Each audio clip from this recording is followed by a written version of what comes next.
Good morning. How is everyone today? Monday morning, I see. And the first coffee doesn't count, right? So I have a really strong Spanish accent. And normally this is the clean accent that I can do. So sorry about that. If I speak too fast and you don't understand me, just raise both hands. And then it's easy for me to see because you are about 30, around 28 more than I was expected. So it's okay. So raise both hands, and I know that I have to slow down or be more clear. So I'm going to be giving a talk about impostor syndrome. And I'm not an expert on impostor syndrome. I think I might be an expert suffering impostor syndrome. So a little bit about myself. I'm principal consultant at Contino. I think nearly all the problems in IT is lack of communications or bad communication. So the talk, I'm going to share with you a lot of things about my personal life, and even when I discovered impostor syndrome, because I didn't know about impostor syndrome till very late in my career, and how I can suffer on every conference about impostor syndrome. So giving a non-technical talk at a technical conference is usually a trigger, especially when you see whoever doesn't want to be here, go to the track 2, and nearly 85% or 90% of you went back to the other one. So I'm going to tell you a story. I'm from Spain, right? I was just living in Spain with one sister living in France.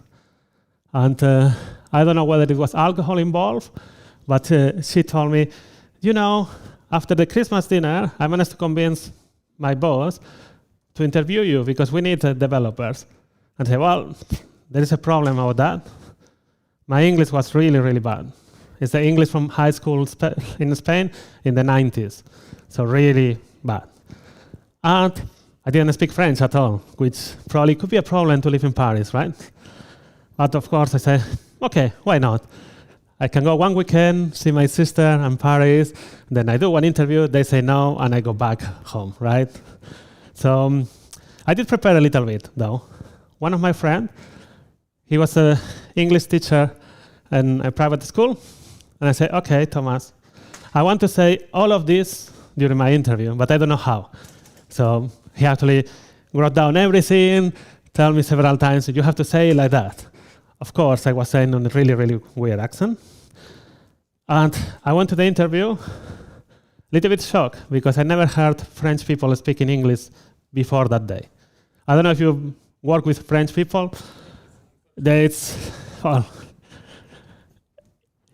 different English than American. I was used to the movies, right? Like everybody, the American movies. So it was complicated, the interview, and I was, okay, well, I expect a nice weekend there.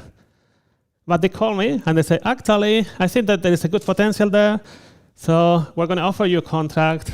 You need to start in 2 months, but when you start, your English needs to be far way better. And don't worry about the French. You know at least the grammar for English, so just get the English better, and you will be forced to learn French anyway, because you cannot live in France without speaking French. And I managed to do it. However, I was feeling all the time weird. You know, at lunchtime, everybody was with the sandwiches, talking blah, blah, blah, blah, blah, blah. At that time, it was blah, blah. It's the only thing that I was understanding. And I was just with my sandwich, thinking every day, what am I doing here? I don't understand anything. And I was working late, doing more hours every day, because I was feeling they're going to realize that I just tricked them on the interview, and they are going to think that I'm just here because, well, I have one sister working on the same company. So I was feel pressure all the time to prove that I wasn't a fraud, that I wasn't tricking them. But I was convinced that I was tricking them. So it was like that. They even gave me several salary raises over the time. I was on the same company 9 years, and my role was changing. And every time I was thinking, I don't know, one day, the big fraud is going to explode, and they will realize. And I was still doing more hours after office, staying late. Sometimes I was reducing my social life because I need to compensate, because they're going to realize that I'm not as good as the others. And of course, I was comparing myself with everybody else in the company.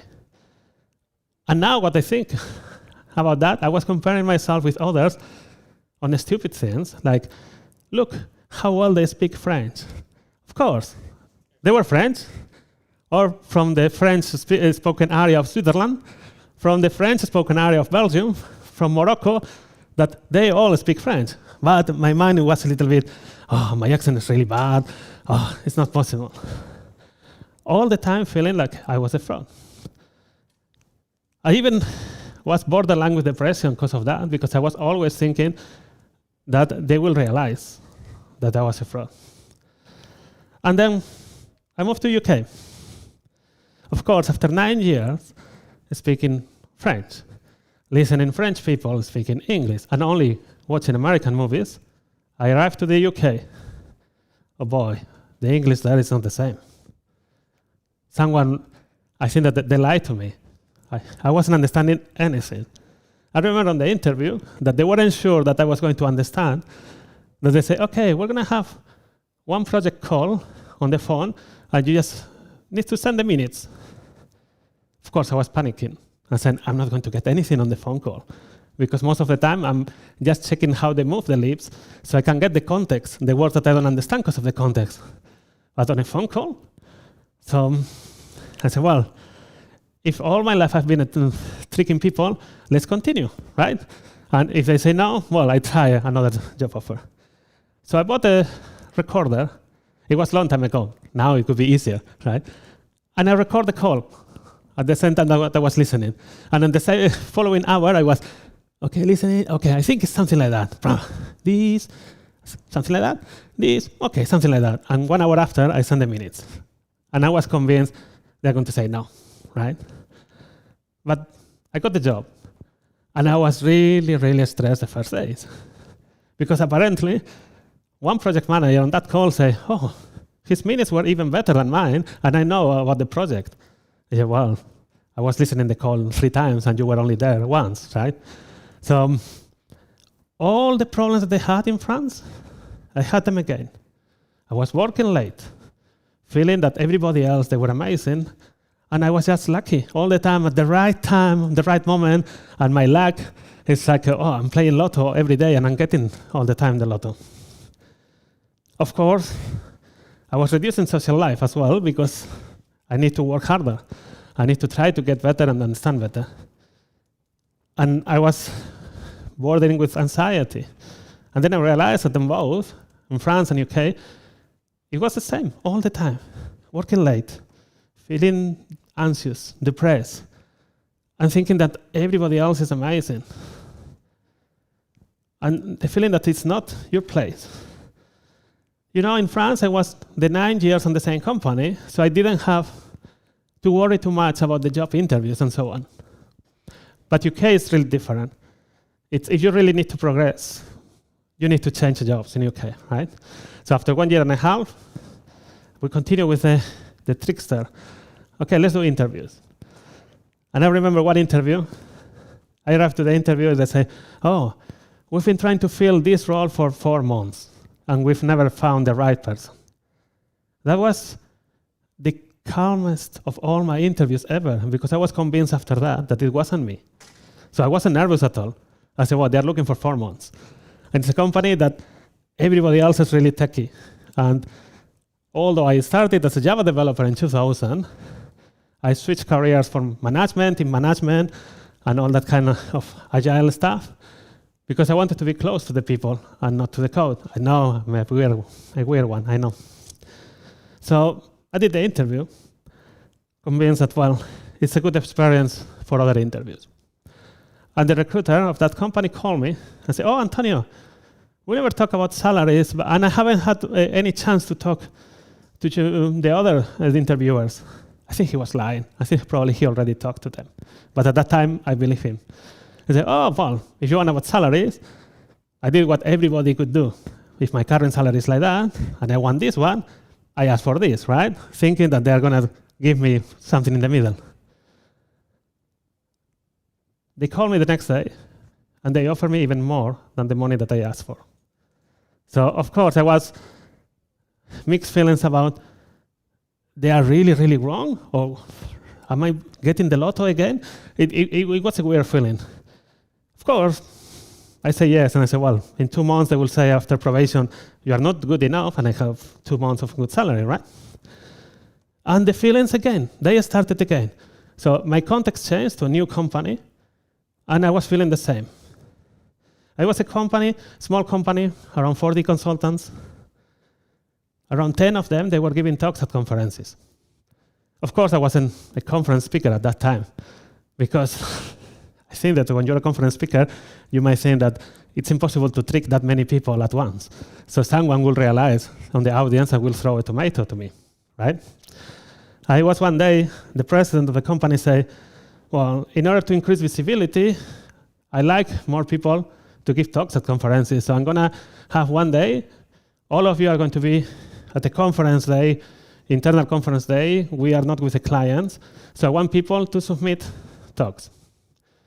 I don't know if any of you is in a consultancy or not. When you're a consultant and you are not assigned to a project, you're on the bench, right? So I was feeling, I'm on the bench. They're struggling to find a client for me because I'm not technical as the others.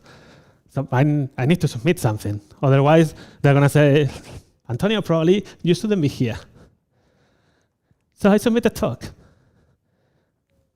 They say, okay, it's good. You are going to be one of the speakers on the internal conference day. Again, they're nervous. Apparently, they like it because I continued that conference and I continued that company for some time, right? And the head of delivery, I remember, told me, oh, now that you have given one talk to us, why don't you submit the talk to a conference? Yeah, right, I can submit, no worries. They're going to say no.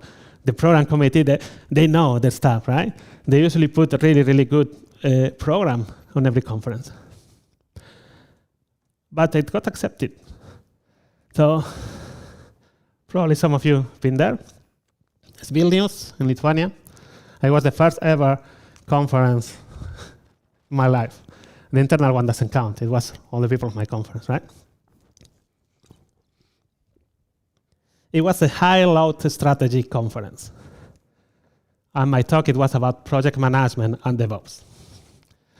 I can tell you that when you are seeing all the speakers during that day, famous speakers giving talks about big data, DevOps, and things like that, and I say, I'm going to talk about project management. I don't know what I'm doing here. And my talk was the last one before the closing keynote. It's really stressful when you are the first time speaker to give a talk before the closing keynote. And you are convinced that everybody is there because yes, they want to have a good place for the closing keynote. They are not for my talk. They are for the next one, right? The thing is, that talk started to be accepted on a lot of conferences. And I mean lots. And I was on every city thinking, I don't know why they're accepting that. And a lot of conferences, it was a talk of project management and DevOps, and they were technical talks. It never got accepted to project management conferences. I say, well, maybe because they know that it's not good, right?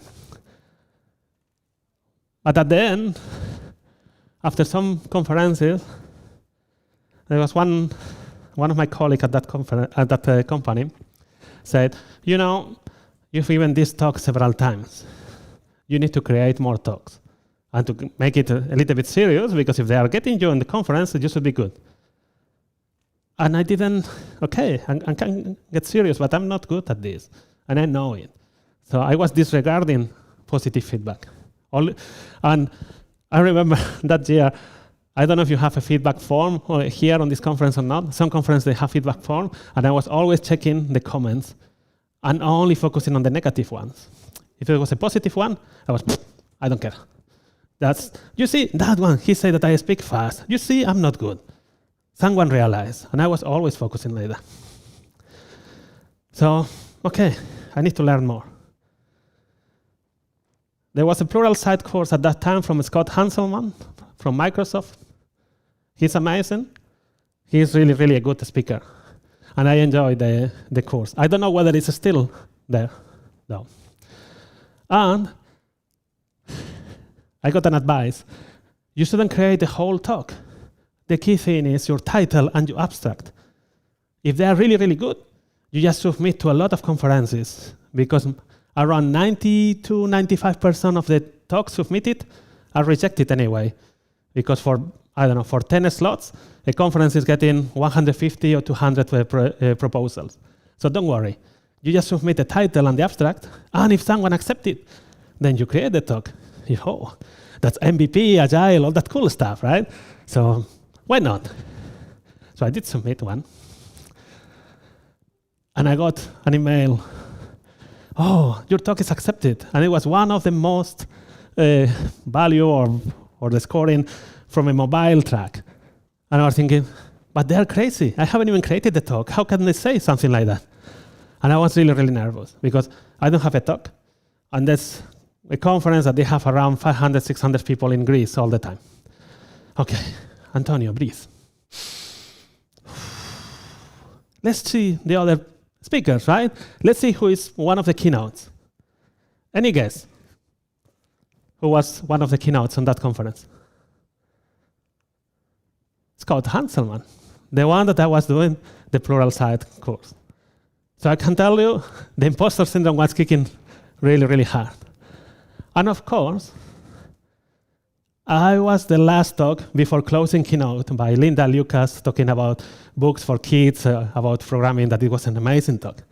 So again, the last one before the closing keynote on a 2 days conference where all the other speakers, I've seen that they've been giving talks for years.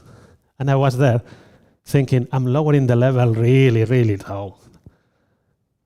And I was so nervous all the time. At that time, I saw some speakers from France and Switzerland. And after 9 years, well, I do speak French really quick as well. I don't know whether it's a good thing or a bad thing. But I was feeling more comfortable to talk about myself in Spanish and French, but not yet in English at that time. So I remember one of the speakers from France that I shared that I was really, really anxious and scared because it was the first time that I was giving my talk. And I was thinking, they're going to realize that it's not good. But then he said, that's how you feel. But there is some facts for you. You submit the talk exactly as I did. The same process. The program committee, they think it's going to be great. And this is not the first time of that conference. It's several years. And it's a group of big conferences. So that program committee is used to do a lot of conferences. So if they think it's going to be great, don't worry, it will be great. And that was the first time that someone was saying, check the facts, forget about the feelings. I'm going to come back to that because it's really important for imposter syndrome. The funny thing is, it was the first time that I got an applause in the middle of a talk. But I was cheating. I was putting Darth Vader and comparing Darth Vader with project managers, right? But even though I was having positive feedback, all the time in my life and all the time at conferences, I was feeling like a fraud. And I didn't know why. Have you ever compared yourself with other team members and felt like a fraud? Like you are the one that is the weakest link on the team? Because I did, several times. And have you ever felt unworthy of your job promotion or your job offer, saying, how? They are thinking that I'm good. Oh yeah, well, you know, several times. Or doubted about your successes, saying, why they are saying that I did a good job? Because I know that I could do better. So if I know that I could do better, it cannot be a good job, right? Do you know someone who could answer yes to any of those questions? Now you do, because you know me now. So all of this is actually imposter syndrome. And it's a psychological pattern in which one doubts so much about your accomplishments that you have a persistent fear that you are being exposed as a fraud. And it's daunting. I don't know if it's a good news or bad news, but it's at least 70% of people experience that in their life at least once.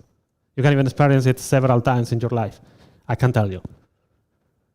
There are triggers for that. When you change environment, when you change city, so you change university, you change country. I have changed twice the country, And I told you at the beginning, it was the same feelings all the time.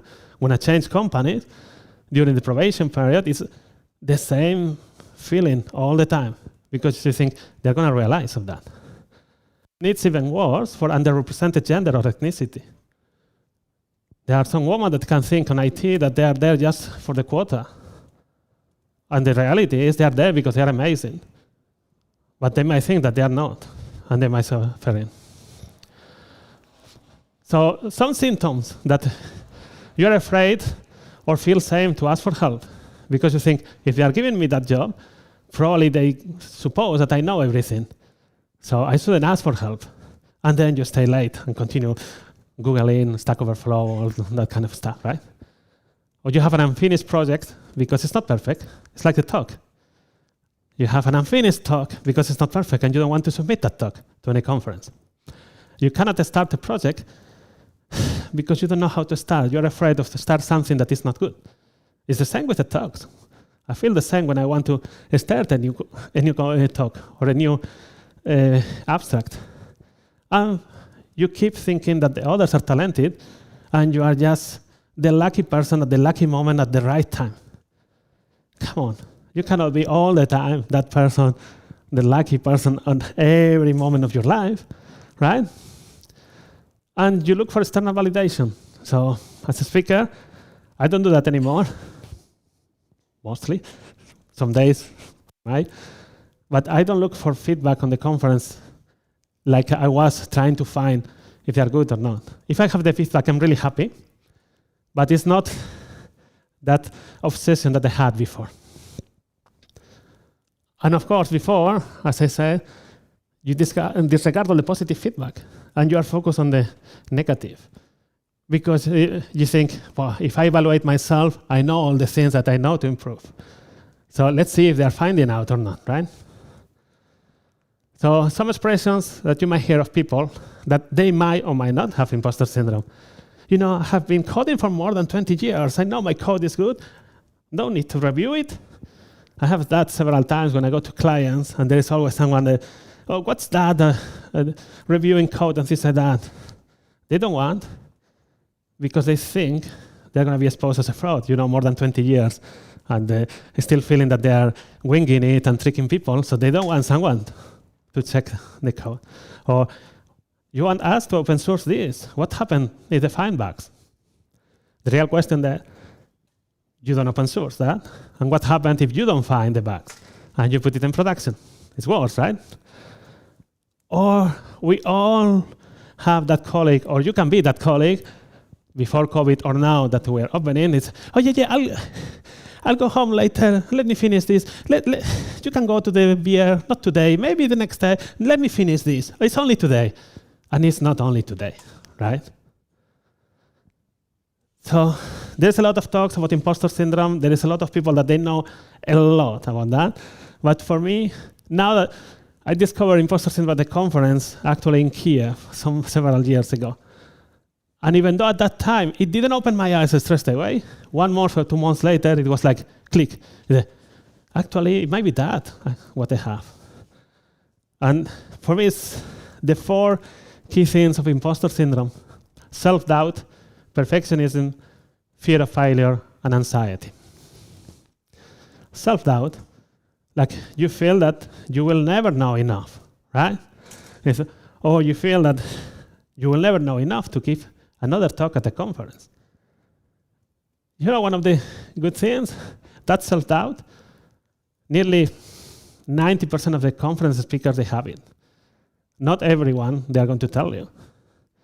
But I remember that I asked permission to Scott Hanselman to use his picture, and he said, well, you know, the first 2 minutes of every talk and the 2 minutes before are the worst of my life every time because of that, because I'm doubting myself. And then if you have the chance to see it live, you can say, it's not possible. It was amazing. And the seek for certifications. Don't get me wrong. It's good to try to learn every day more. It's a great thing. However, trying to get as many certifications as you can so people, they want to doubt that you're a fraud, that's not the right behavior. So if you do a certification, do it at least because you are really interested in what it is. Or maybe because your company is asking you to do it. That's a good reason as well, right? But don't do it just because you want to have your LinkedIn page with 20 certifications or things like that. That's not going to prove whether you are more or less of a fraud, because you keep feeding that feeling. You don't want to change your role in the company or even go to interviews because you don't feel that know enough, right? And you feel pressed to work harder. So self-doubt for me, imposter syndrome, is like the Death Star of Star Wars. I think that I know that. And I think everybody else, they know all of that. So how can I be good? How can I give talks at conferences if everybody else knows more than me? The reality is really different. All of us, we know something that everybody else, they don't. It's our lives. You think your life might be boring, and that's because you are the main actor every day. But when you share experience with someone else, they find interesting, and they learn a lot about all your struggles with the coding or so on, or even with the conference speakers. Perfectionism. Do you feel like your work needs to be 100% perfect, 100% all the time? With perfectionism, I always remember when I was at university, long time ago. So hopefully it's not like that anymore. That they always say, in job interviews, you might have the typical questions is, tell us something bad about yourself. And they always tell you, you just say that you're a perfectionist, and that's the reason you try to even work a little bit harder and so on. That's a little bit of a BS, to be honest. So the problem with perfectionism is you set really, really high goals that, of course, one day or another, you're not going to reach them. And then you will self-doubt again. And when you have that feeling that everything needs to be perfect all the time, you have difficulty delegating because you're not sure whether it's going to be perfect or not. So you might not trust your teammates. And, of course, when it's a shout out at the company, hey, good work for this team because they did an amazing job with this client, blah, blah, blah. But you think, we could have done better. What they're talking about. Perfectionism is what makes the binary thinking of imposter syndrome. Things are perfect or bad. There is no, there is a Boolean value. It is perfect. No. Then I did a bad job. And there's one thing that you need to remember today. Perfection is the enemy of great. If you do a great job, it's already great. It doesn't have to be perfect all the time, right? If you try to get everything perfect with your conference talks, at your job, even at home, you are missing a lot of things that are great. But of course, imposter syndrome can make you have the fear of failure. What I was saying, that you don't want to ask for help because you're going to reveal yourself to everyone that you are not good. And then you keep digging the rabbit hole, trying to find for the answer and everything. Or you don't apply for a job because they have 10 bullet points. And you might think, I think I covered 7 or 8, so I'm not going to submit, right? Because the criteria is 10 bullet points. That's another BS, right? That is the wish list for Santa Claus. They always put 10 or 12 things because most of the time someone on HR, they're going to copy half of the job description of another company and they're going to put it there. If you have 7 out of 10 bullet points, probably you are on the top candidates already. Maybe they expect you to get the 10 bullet points after some time of that role. So don't feel like you cannot submit that job or that conference talk to a conference because they expect a lot of things. Come on, this talk probably, if I could follow all the guidance on all the conferences, we want a really heavy talk, tech talks and things like that. That talk would be on 0 conferences. If I could follow all the bullet points, I'm going to have half or more than half of my jobs on my life, right?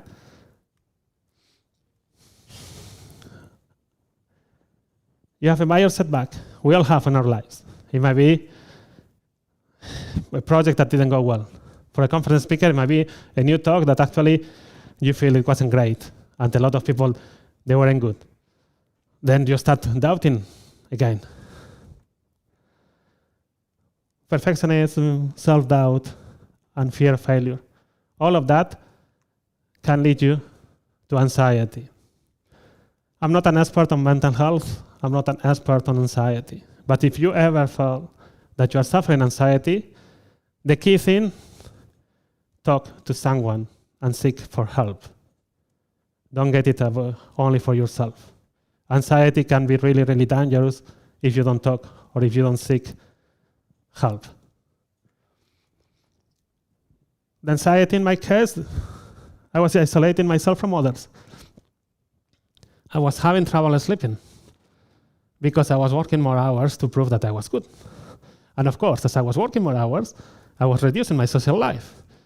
What happened when you reduce your social life? That you isolate from others. So it was like a snake biting itself all the time. How do I fight it? So it's the things that they work for me. It doesn't have to work for you. Okay? So it was for me a revelation when that speaker told me about the facts and the feelings. When you are doubting about yourself, make a list about the facts and the feelings. For the conference speaking, for your day job, when you are going to prepare for, I don't know, 6-month review or yearly review, instead of thinking about the feelings, that you can start thinking, I wasn't good enough, I wasn't feeling that I work as hard as other teammates. Just try to think the fact. So I managed to get that job. I managed to complete that project with my teammates. Of a conference speaker, it's easier. Well, I'm here, and none of you kicked me already in the face. So that's probably a good fact. Yeah. So when you do that, you realize all the good things that you have done. And you realize that the feelings, that's not the important when you are doubting about yourself. So one thing that I do right now, I save every positive feeling, feedback, any positive comment from someone at work, from someone at a conference that they may put on a Slack channel something nice or a Twitter something nice. I take a screenshot and I save it on a folder, whether I want to see it straight away or not. But that is also helped me when I'm feeling really, really bad, and you have that good feedback on your day-to-day job. You can realize that those days you were making a difference for someone else, or someone else was telling you that you did a good job. So you will stop thinking about those feelings, how you feel, and you would realize the impact that you're doing on others on your day-to-day job. So that helps a lot, or at least that helps me. And stop comparing.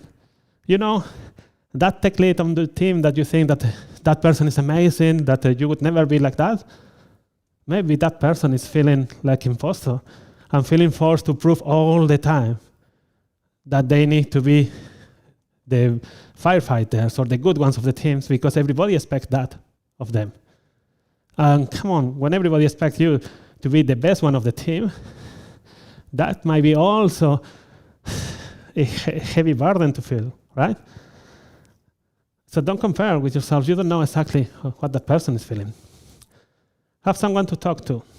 The good thing is, it doesn't have someone that you know.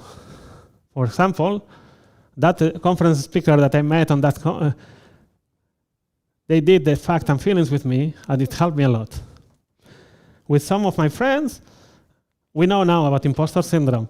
So when we talk from time to time, we know if the other is talking about imposter syndrome. I say, oh, you know, I think that's your imposter syndrome telling you blah, blah, blah. You should probably, I say, oh, maybe you're right. Okay. Just the power of talking to someone, it helps a lot. One thing that it helped me with the conference speaking to avoid having that feeling that I had on that conference in Greece, that, oh, my talk is the first time ever that I'm giving the talk, I'm not ready, and so on. Or when you are trying to make some project, I try to put myself small goals, like, okay, it's a new talk. I need to do a first rehearsal even if the slides are completely ugly. But for some people, my company or some friends, this date, and then 2 weeks after, I'm going to try to do something else. It's like putting a goal every 2 weeks. I'm an agile coach, so sometimes I explain to teams, small goals every 2 weeks. Sometimes it works. It works on your life as well. Okay? And be kind to yourself. Most of the time when we're evaluating others or helping others that they're saying, oh, I feel really bad because X, Y, Z, you're always really kind with that people, right? Why you are not kind to yourself? If it doesn't work for me, sometimes I walk. So for those that you were just before, I was just moving or just like that. That's all the nervous before the talk when I see a lot of big tech people looking at me in a scary way. But that helped me fresh air. And just remember, you will always be your worst critic. You deserve your success. So everything that has happened in your life is not luck. You have your education, whether it's university, self-learning, things like that. You earn all of that success because you have worked really hard. Even though you may think that others, they work harder, it doesn't matter. You work really hard to be where you are. So don't doubt about your success. And now that I know that imposter syndrome is a thing, I can use it a little bit like a poison or like a small vaccine, right? I know that it's happening. I know that it's the imposter syndrome telling me, but a little bit, it can push me a little bit harder to get some small goals. And I know that it's that, so I can control it mostly, right? I'm still having some bad moments. There is always, I always like to make some references to geek movies and things like that. And for me, imposter syndrome, it's always Star Wars. Any Star Wars fans here? Okay, 1, 2, yeah. So episode 4, Obi-Wan Kenobi. In my experience, there is no such thing as luck. So it was when Han Solo was saying that Luke Skywalker was having just luck with a sword.